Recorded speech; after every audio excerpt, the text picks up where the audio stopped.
اب وہ مر گیا تو رسول اللہ صلی اللہ علیہ وسلم نے فرمایا کہ وہ آگ میں ہے، تو لوگ تلاش کرنے لگے، ایک کمبل پایا جس کی اس نے خیانت کر لی تھی۔ کتنی چھوٹی چیزیں ہیں، ایک کمبل، ایک چادر، کتنی قیمت ہوتی ہے اس کی، چند سو روپے، اور اس کے بدلے میں جہنم۔ خیانت کتنا بڑا جرم ہے اسلام میں۔ مسند احمد کی حدیث میں ہے کہ سب سے بڑا خیانت کرنے والا وہ شخص ہے جو پڑوسی کے کھیت کی زمین یا اس کے گھر کی زمین دبا لے۔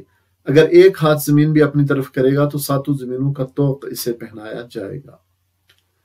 اور دیکھیں، مسند احمد میں ہے کہ رسول اللہ صلی اللہ علیہ وسلم نے قبیلہ ازد کے ایک شخص کو حاکم بنا کر بھیجا۔ یہ جب زکوٰۃ وصول کر کے آئے تو کہنے لگے، یہ تو تمہارا ہے اور یہ مجھے تحفہ میں ملا ہے۔ نبی صلی اللہ علیہ وسلم ممبر پر کھڑے ہو گئے اور فرمانے لگے، ان لوگوں کو کیا ہو گیا ہے؟ ہم انہیں کسی کام پر بھیجتے ہیں تو آ کر کہتے ہیں یہ تمہارا اور یہ ہمارے تحفے کا، یا اپنے گھروں میں ہی بیٹھے رہتے پھر دیکھتے کہ انہیں تحفہ دیا جاتا ہے یا نہیں۔ اس ذات کی قسم جس کے ہاتھ میں محمد صلی اللہ علیہ وسلم کی جان ہے، تم میں سے جو کوئی اس میں سے کوئی چیز بھی لے لے گا وہ قیامت کے دن اسے گردن پر اٹھائے ہوئے لائے گا۔ اونٹ ہے تو چلا رہا ہوگا، گائے ہے تو بول رہی ہوگی، بکری ہے تو چیخ رہی ہوگی۔ اور ایک حدیث میں سونے چاندی کا ذکر بھی ہے، اور یہ حدیث بخاری اور مسلم میں بھی ہے۔ مسند احمد کی ایک حدیث میں یوں ہے کہ ایسے تحصیلداروں کو، یعنی جن کو ایسے محصول لینے کے لیے بھیجا جائے، اور حاکموں کو جو تحفے ملیں وہ خیانت ہے، وہ اس کے حقدار نہیں ہیں۔ مسند احمد کی ایک حدیث مبارکہ میں ہے، نبی صلی اللہ علیہ وسلم نے فرمایا کہ اے لوگو، جسے ہم عامل بنائیں پھر وہ ہم سے ایک سوئی یا اس سے بھی ہلکی چیز چھپائے تو وہ خیانت ہے، جسے لے کر وہ قیامت کے دن حاضر ہوگا۔ یہ حدیث صحیح مسلم اور ابو داؤد میں بھی ہے۔ حضرت رافع فرماتے ہیں کہ رسول کریم صلی اللہ علیہ وسلم عموماً نماز عصر کے بعد بنو عبد الاشہل کے ہاں تشریف لے جاتے تھے اور تقریباً مغرب تک وہیں مجلس رہتی تھی۔ ایک دن مغرب کے وقت وہاں سے واپس چلے، وقت تنگ تھا، تیز چل رہے تھے۔ بقی ایک قبرستان ہے، جنت البقی میں آ کر فرمانے لگے، تف ہے تجھے، تف ہے تجھے۔ میں سمجھا آپ مجھے فرما رہے ہیں، چنانچہ میں اپنے کپڑے ٹھیک ٹھاک کرنے لگا اور پیچھے رہ گیا۔ اس پر نبی صلی اللہ علیہ وسلم نے فرمایا، بلکہ یہ قبر فلاں شخص کی ہے، اسے میں نے قبیلے کی طرف عامل بنا کر بھیجا تھا۔ اس نے ایک چادر لے لی اور وہ چادر اب آگ بن کر اس کے اوپر بھڑک رہی ہے۔ ایک چادر کی وجہ سے دیکھ لیں۔ رسول اللہ صلی اللہ علیہ وسلم نے فرمایا کہ خیانت سے بچو، خیانت کرنے والے کی رسوائی قیامت کے دن ہوگی۔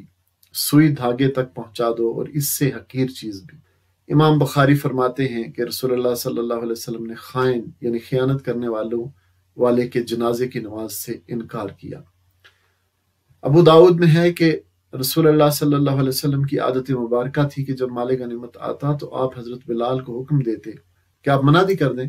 ایک مرتبہ ایک شخص اس کے بعد اس منادی اور مال غنیمت کے اکٹھا کیے جانے کے بعد بالوں کا گچھا یعنی اون لے کے آیا تھوڑی سی، اور کہنے لگا، یا رسول اللہ میرے پاس یہ رہ گیا تھا۔ آپ نے فرمایا، کیا تو نے بلال کی منادی سنی تھی جو 3 مرتبہ ہوئی تھی؟ اس نے کہا ہاں۔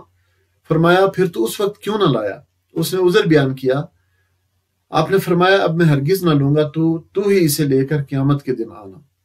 اب اس شخص نے اون کا کچھ حصہ چھپا کے رکھ لیا تھا، اور مال غنیمت تقسیم ہونے کے بعد اس کو خیال آیا اور وہ آپ کی خدمت میں حاضر ہوا۔ باوجود اس کے کہ آپ اپنی امت پر ماں باپ سے زیادہ شفیق رحمت للعالمین ہیں، لیکن آپ نے اس کو یہ کہہ کر واپس کر دیا کیونکہ یہ مال غنیمت سارے لشکر کا حق تھا، اور اب اس کا سارے لشکر میں تقسیم کیا جانا ممکن نہیں تھا۔ اسی لیے فرمایا کہ اب تو قیامت کے روز ہی اس کو لے کر حاضر ہونا۔ یہ جو غلول ہے، غل ہے، اس کی سزا بہت سخت ہے، کیونکہ یہ ہزاروں لاکھوں لوگوں کا مال ہوتا ہے، اور اگر کوئی شخص ایسی خیانت کرتا ہے تو سزا سخت ہے کہ میدان حشر میں جہاں ساری مخلوق جمع ہوگی، سب کے سامنے رسوا کیا جائے گا، اس طرح کہ جو مال چوری کیا تھا وہ اس کی گردن پہ لدا ہوگا۔ صحیحین یعنی صحیح مسلم اور بخاری میں ہے، حضرت ابو ہریرہ رضی اللہ تعالیٰ عنہ سے مذکور ہے کہ نبی صلی اللہ علیہ وسلم نے فرمایا، دیکھو ایسا نہ ہو کہ قیامت میں کسی کو اس طرح دیکھوں کہ اس کی گردن پر ایک اونٹ لدا ہوا ہو اور یہ اعلان ہوتا ہو کہ اس نے مال غنیمت کا اونٹ چرایا تھا۔ وہ شخص اگر مجھ سے شفاعت کا طالب ہوگا تو میں اس کو صاف جواب دے دوں گا کہ میں نے حکم الہی پہنچا دیا تھا، اب میں کچھ نہیں کر سکتا۔ اور یہی حال ان تمام اموال کا اور سرکاری خزانے کا بھی ہے جس میں ہزاروں لاکھوں مسلمانوں کا پیسہ ہوتا ہے۔ جو مسلمانوں کے مال میں سے چوری اور خیانت کرے گا وہ کس کس سے معاف کرائے گا؟ کیونکہ اس میں پورے ملک اس کے باشندوں کا حق ہوتا ہے، اور جو اس میں چوری کرے اس نے سب کی چوری کی۔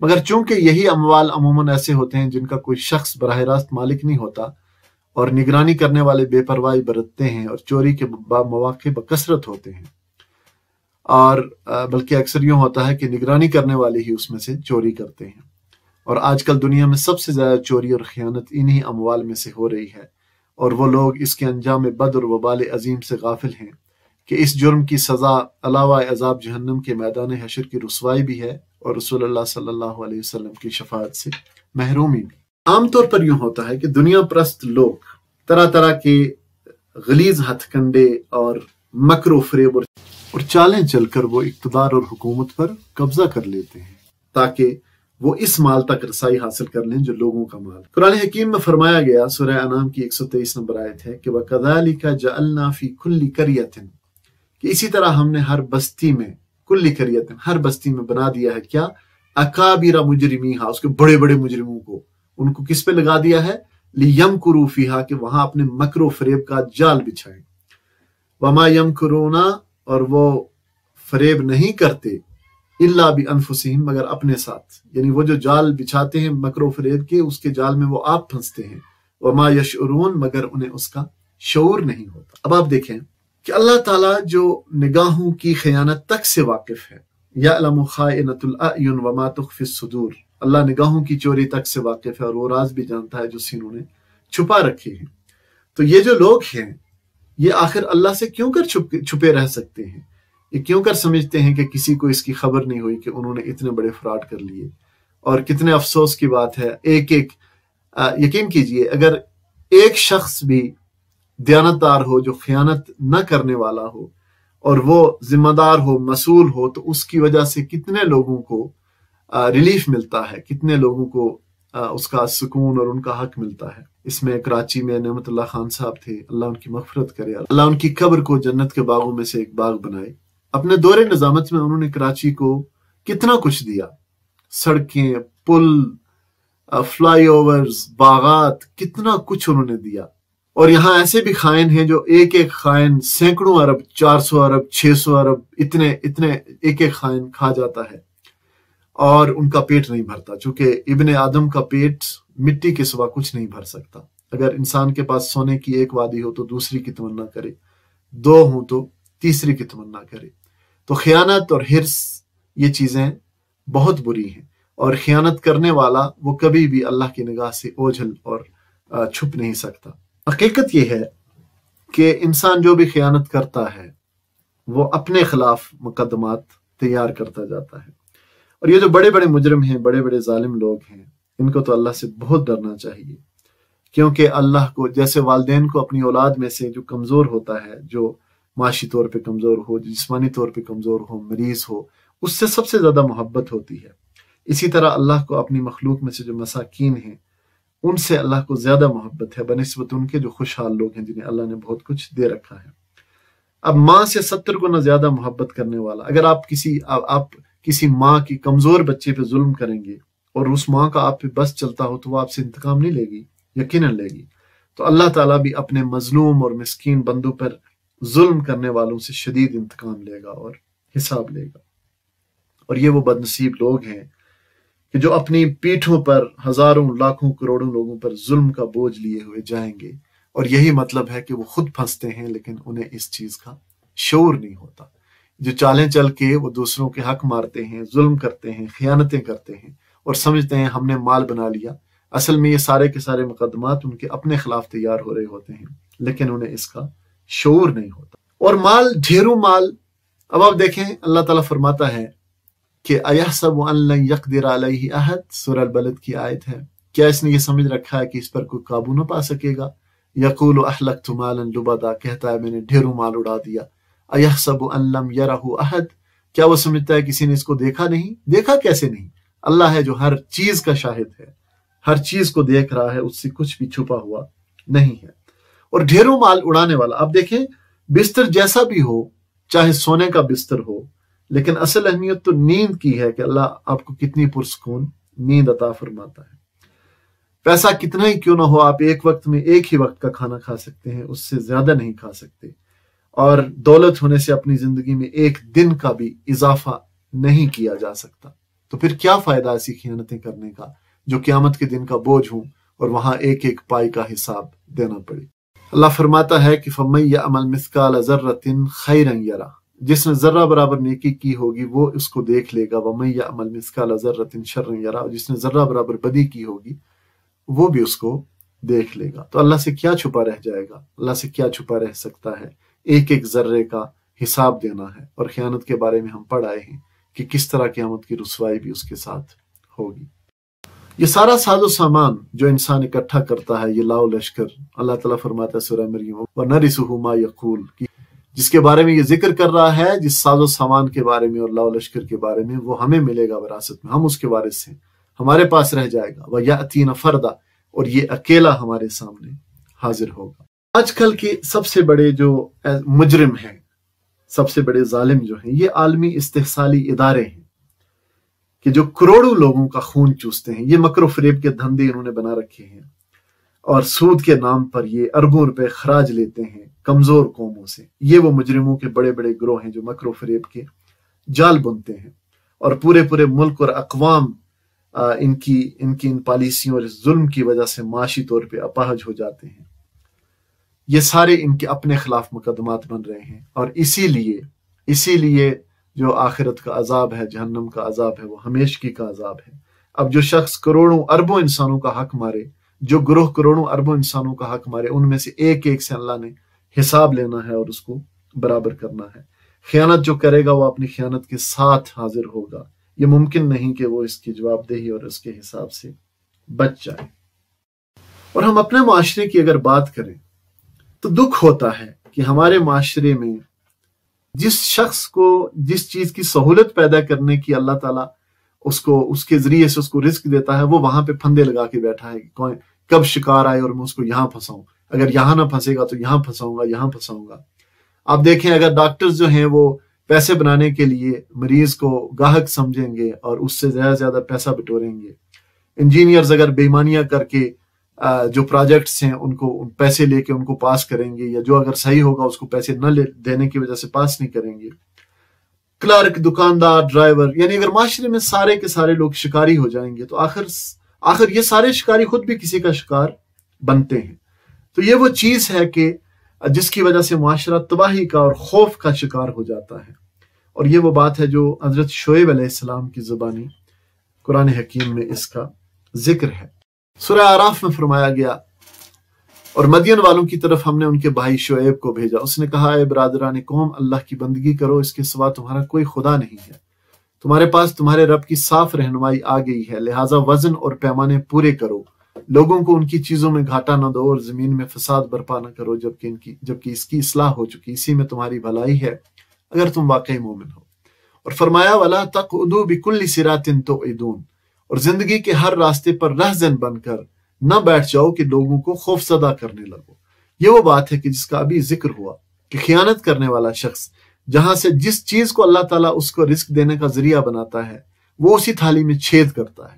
تو اس کی ذمہ داری یہ ہے کہ وہاں وہ لوگوں کے لیے سہولت پیدا کرے، آسانی پیدا کرے، وہاں وہ لوگوں کے لیے مشکلیں پیدا کرتا ہے۔ تو یہ ہوتا یوں ہے کہ معاشرے کا ہر فرد گویا ایک رہزن بن جاتا ہے کہ جو شکار کی تلاش میں ہوتا ہے، اور ایسے معاشرے میں خوفزدگی کی کیفیت طاری ہو جاتی ہے، چونکہ جس سے پالا پڑے گا وہ اسے لوٹے گا، وہ اس پر ظلم کرے گا۔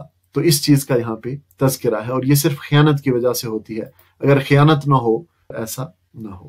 اور اسی بات کا ذکر آیا ہے کہ خیانت کرنے والا اپنی خیانت کے ساتھ حاضر ہوگا، یعنی ایسا نہیں کہ دنیا میں کسی نے کسی پر ظلم کر لیا، کسی نے کسی کو لوٹ لیا اور اس کے بعد پھر وہ بچ جائے، ایسا نہیں ہے، اسے اس کا حساب دینا ہوگا۔ اور کیسے دینا ہوگا اس بارے میں ذرا پڑھیے۔ حضرت ابو ہریرہ رضی اللہ تعالیٰ عنہ سے روایت کردہ ایک حدیث میں ہے کہ آپ صلی اللہ علیہ وسلم نے پوچھا، کیا جانتے ہو مفلس کون ہے؟ صحابہ نے عرض کیا، ہاں، ہمارے ہاں وہ شخص مفلس ہے جس کے پاس دولت اور ضروریات زندگی نہ ہو۔ تو آپ صلی اللہ علیہ وسلم نے فرمایا، میری امت میں وہ شخص مفلس ہے جو قیامت کے دن نمازیں، روزے اور زکوٰۃ لے کر آئے گا، اور ساتھ میں اس نے کسی کو گالی دی ہوگی، کسی پر تہمت لگائی ہوگی، کسی کا مال ہڑپ کیا ہوگا، کسی کا خون بہایا ہوگا، کسی کو مارا ہوگا، تو ان میں سے ہر ایک کو اس کی نیکیاں دے دی جائیں گی۔ پھر جب اس کی نیکیاں بھی ختم ہو جائیں گی اور ابھی حساب باقی ہوگا تو دوسروں کے گناہ اس پر ڈال دیے جائیں گے اور پھر اسے جہنم میں پھینک دیا جائے گا۔ اب دیکھیں یہی وہ بات ہے جو کہی گئی کہ یہ تو اصل میں اپنے خلاف مقدمات ہیں. ہر خیانت اپنے خلاف ایک مقدمہ ہے کہ جس کو بھگتنا پڑے گا قیامت کے دن. اس لیے ہمیں نیکیوں کے ضائع ہونے سے یا ختم ہونے سے حتی الامکان بچنا چاہیے، کیونکہ یہ بہت بڑا نقصان ہے کہ ہمارے خون پسینے کی نیکیاں دوسروں میں تقسیم کر دی جائیں، اور اصل مفلسی بھی یہی ہوگی. اللہ نہ کرے کہ ہم ایسے مفلسوں میں شامل ہوں. اب ہم کچھ حدیث کا مطالعہ کرتے ہیں جن میں ہمیں یہ پتہ چلے گا کہ مومن کیسا ہوتا ہے. کیا مومن خائن ہوتا ہے؟ نہیں. فرمایا گیا کہ مومن وہ ہے جس سے لوگوں کا اپنی جان و مال کا کوئی خطرہ نہ ہو، مامون ہو، وہ اس سے امن میں ہو. فرمایا گیا اس شخص میں ایمان نہیں ہے جس میں امانت داری نہیں، اور وہ شخص بے دین ہے جو عہد کا پابند نہیں. لا دین لمن لا عہد لہ، جس کا عہد نہیں اس کا کوئی دین نہیں. یوں کہ مومن سب کچھ کر سکتا ہے مگر جھوٹا اور خائن نہیں ہو سکتا. مومن جھوٹ نہیں بولے گا، مومن خیانت نہیں کرے گا. ایک حدیث مبارکہ میں ہے 4 صفات ایسی ہیں جس میں پائی جائیں وہ پکا منافق ہے. امانت دی جائے، امین بنایا جائے تو خیانت کرے، بولے تو جھوٹ بولے، عہد کرے تو اسے توڑ دے، اور لڑے تو شرافت کی حد سے گزر جائے. ایک اور حدیث مبارکہ، تم 6 باتوں کی مجھے ضمانت دو، میں جنت کی تمہیں ضمانت دیتا ہوں. بولو تو سچ بولو، وعدہ کرو تو وفا کرو، امانت میں پورے اترو، بدکاری سے پرہیز کرو، بد نظری سے بچو، اور ظلم سے ہاتھ رو. حضرت عبداللہ بن مسعود ان سے روایت ہے، نبی صلی اللہ علیہ وسلم نے فرمایا صدق یعنی سچائی ایسا عمل ہے جو نیکی کی راہ پر چلاتا ہے، اور نیکی والا راستہ سیدھا جنت کو جاتا ہے. اور بے شک آدمی سچ بولتا رہتا ہے یہاں تک کہ اللہ تعالیٰ کے ہاں وہ صدیق یعنی سچا لکھ دیا جاتا ہے. اور جھوٹ ایسا عمل ہے جو برائی کی راہ پر چلاتا ہے، اور برائی والا راستہ سیدھا جہنم جاتا ہے. اور بے شک جب کوئی آدمی جھوٹ کی عادت ڈال لیتا ہے، وہ جھوٹ بولتا رہتا ہے یہاں تک کہ وہ اللہ تعالیٰ کے ہاں کذاب لکھ دیا جاتا ہے، یعنی جھوٹا لکھ دیا جاتا ہے. یہ صحیح مسلم کی حدیث ہے. راست باز لوگ، سچ بولنے والے لوگ، سچے لوگ، ان کی بہت عزت ہوتی ہے معاشرے میں. لوگ ان پر اعتماد کرتے ہیں اور وہ کامیاب رہتے ہیں. جو بے ایمان لوگ ہوتے ہیں ان کے کوئی قریب نہیں پھٹکتا. وہ ایک بار جس کو داؤ لگائیں گے وہ 10 اور کو بتائے گا کہ اس کے پاس نہ جانا. گویا انسان دھوکہ و فریب سے اور خیانت سے اس دنیا میں اپنے ہاتھ پیر تو کاٹتا ہی ہے، اور آخرت میں بھی الٹا اس کا حساب دے گا. مومن تو ایسا ہوتا ہے کہ جب کوئی کام کرتا ہے تو پوری یکسوئی سے اور پوری صلاحیتوں سے اس کو اپنے بہترین انداز میں سر انجام دیتا ہے. انگریز کہتے ہیں نا کہ honesty is the best policy. تو ان کی تو پالیسی ہے، ہمارا تو دین ہے. پالیسی تو بدل سکتی ہے، اپنے لیے اور ہو سکتی ہے، دوسروں کے لیے اور ہو سکتی ہے. زیادہ فائدہ نظر آئے تو پالیسی بدل جائے گی، لیکن دین تو نہیں بدلتا. امانت، دیانت، صداقت، یہ تو ہمارے لیے دین ہے. خیانت نہ کرنا ہمارے دین کا حصہ ہے. آپ دیکھیں کیسے لوگ تھے جو ہماری تاریخ میں گزرے ہیں. جناب قتیبہ ایک جرنیل تھے، ایک شہر فتح کیا. فتح کرنے کے بعد شہر کے لوگ قاضی کے پاس چلے گئے کہ مسلمانوں تم تو پہلے اسلام کی دعوت دیتے ہو، پھر تم وارننگ دیتے ہو کہ یا اسلام قبول کرو یا خراج دو یا پھر ہم سے لڑنے کے لیے تیار ہو جاؤ. تو قتیبہ نے تو ایسا کچھ نہیں کیا. قاضی نے قتیبہ سے پوچھا کہ کیا آپ نے ایسا ہی کیا؟ کیا آپ نے ان کو اسلام کی دعوت نہیں دی؟ کیا آپ نے ان کو نہیں بتایا؟ قتیبہ نے کہا نہیں، ہم نے ایسا کچھ نہیں کیا. تو قاضی نے حکم دیا کہ پورا قلعہ، پورا شہر خالی کر دیا جائے. اور جب وہ جرنیل اپنی فوجوں کے سمیت اس شہر سے نکل رہا تھا تو وہ سارے کا سارا شہر مسلمان ہو گیا. وہ حیران رہ گئے، یہ کس قسم کے فاتح ہیں، کہ کس قسم کے لوگ ہیں کہ جو اس انصاف کی بنا پر، عدالت کی بنا پر جو اس شہر کو خالی کر رہے ہیں. ایسے آنیسٹ لوگ تھے، ایسے سچے لوگ تھے کہ جن کی وجہ سے اسلام اس دنیا میں پھیلا ہے. ایک واقعہ آپ کو سناتا ہوں. اس کا مفہوم کچھ اس طرح ہے کہ ایک صاحب تھے، انہوں نے زمین خریدی کسی سے، اور بعد میں اس زمین سے خزانہ نکل آیا. اب وہ کیس لے کے، اسلامی ہسٹری کی بات ہو رہی ہے، مسلمان ایسے تھے. اب وہ کیس لے کے قاضی کے پاس گئے. اب کیس دیکھیں، کیس کیا ہے کہ جس نے زمین خریدی ہے وہ کہہ رہا ہے کہ خزانہ اس کا ہے، چونکہ جب اس نے زمین مجھے دی تو اس وقت ظاہر ہے اس کو پتہ نہیں تھا کہ اس کے اندر خزانہ ہے. اور جس نے زمین بیچی ہے وہ کہہ رہا ہے کہ نہیں، جس نے زمین لیا خزانہ اس کا ہے، چونکہ میں نے بیچ دی ہے، یہ خزانہ میرا نہیں ہو سکتا. سبحان اللہ. اب آپ دیکھیں کیسے لوگ تھے، کیسا غنا تھا ان کے دل میں، کیسی بے نیازی تھی. سبحان اللہ. اور یہی وہ لوگ تھے جو سچے لوگ تھے، جو امانت والے لوگ تھے، جو دیانت والے لوگ تھے. خیانت کی بات چل رہی ہے تو دیکھیں ہم اللہ سے ایک عہد کرتے ہیں، لا الہ الا اللہ، کہ نہیں کوئی معبود مگر اللہ، اور ہم یہ عہد ہر نماز میں کرتے ہیں کہ ایاک نعبد و ایاک نستعین، کہ اے اللہ ہم تیری ہی عبادت کرتے ہیں اور تجھ ہی سے مدد مانگتے ہیں۔ اب جب کوئی شرک کرتا ہے تو وہ گویا توحید میں خیانت کرتا ہے، اور ہم کہتے ہیں محمد رسول اللہ، یعنی ہم اطاعت و فرما برداری محمد صلی اللہ علیہ وسلم کی کریں گے، ان کی شریعت، ان کے طریقے پہ چلیں گے۔ تو جب ہم بدعات پر چلتے ہیں، جو چیزیں ہمارے نبی صلی اللہ علیہ وسلم نے نہیں کی، ان کو ہم دین میں داخل کرتے ہیں، شامل کرتے ہیں، تو گویا ہم رسالت میں خیانت کرتے ہیں۔ تو مومن خائن نہیں ہوتا، نہ وہ توحید میں خیانت کرتا ہے، نہ رسالت میں خیانت کرتا ہے، نہ اپنے جسم و جان میں خیانت کرتا ہے۔ یہ جسم، یہ جان، یہ زندگی اللہ کی امانت ہے، اور امانت اس کا حق یہ ہے کہ اس کو اللہ کی مرضی، اللہ کے بتائے ہوئے طریقوں کے مطابق گزارا جائے۔ جب کوئی اس میں اللہ کے علاوہ کسی دوسرے کے طریقے کو اپناتا ہے، اپنے نفس کے طریقے کو اپناتا ہے، تو وہ خیانت کرتا ہے اس امانت میں۔ اللہ تعالیٰ ہمیں تمام خیانتوں سے محفوظ رکھے۔ اللہ تعالیٰ ہمیں سچے لوگوں میں شامل فرمائے اور قیامت کے دن سچے ہی لوگوں میں سے اٹھائے۔ آمین۔